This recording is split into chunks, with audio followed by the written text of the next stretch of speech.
For this assignment, I chose question 3. Two observers are standing on shore one half miles apart at point A and B and measure the angle of the boat at point C, forming a triangle. If measure on angle A is 63 and angle B is 56, find the distance of both from both points A and B. So for this problem, I started off by drawing out my triangle and naming every single point that I already knew. So I knew that angle A was 63 degrees and angle B was 56 degrees. I also knew that side C was 0.5 miles.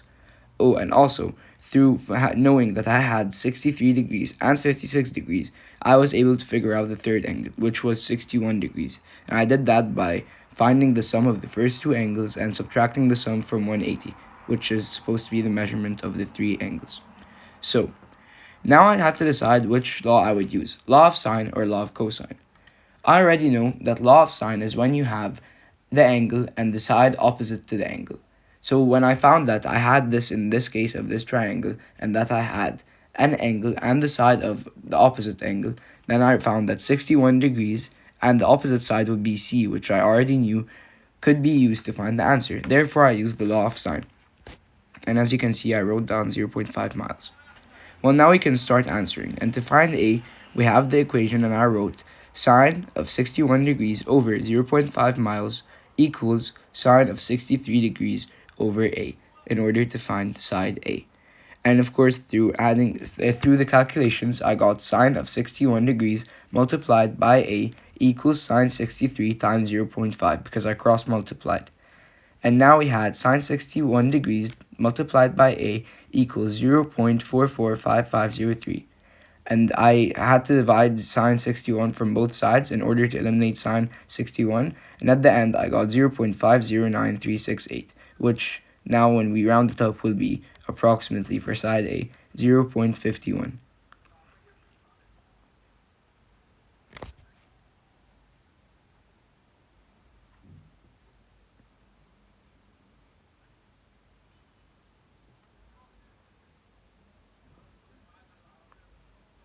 Well, now let's take a look at side B.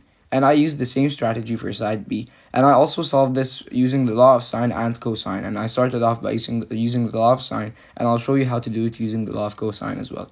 So for side B, I did sine of 61 over 0.5 miles equals sine of 56 over B. And again, I cross multiplied, resulting in sine of 61 times B equals sine of 56 times 0.5.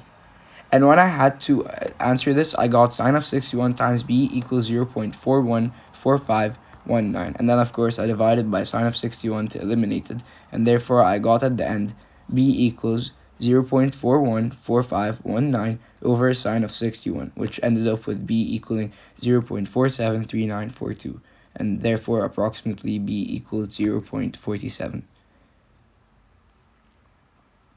And through this, I now have my three sides. But again, I wanted to show using the law of sine and cosine. So now I'll show you how, after finding the first side, we had two sides because we already knew the first one, and we calculated for the second one using the law of sine. And for the law of cosine, it clearly states that we can use it to try to find the angle between two sides. And since we had two sides, we can find it. And now I'm using the law of cosine.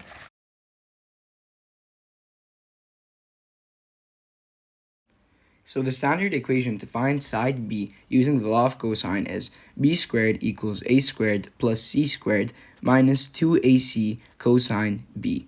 And now, when we apply our numbers, we'll find b squared equals 0.51 squared plus 0.5 squared minus 2 times 0.51 times 0.5 times cosine 56. And when I do problems like these, personally, I try to break it up into two parts. So as you see on my paper, I had 0.51 squared plus 0.5 squared, and through that I got 0.5101. And then I'm going to subtract that from 2 times 0.51 times 0.5 times cosine 56. And when we do our math, we'll end up with b squared equals 0.5101 minus 0.285188. And then this is b squared, so in order to find b, we're going to have to square root it. And once we square root 0.224912, we're going to end up with b equals 0.474249.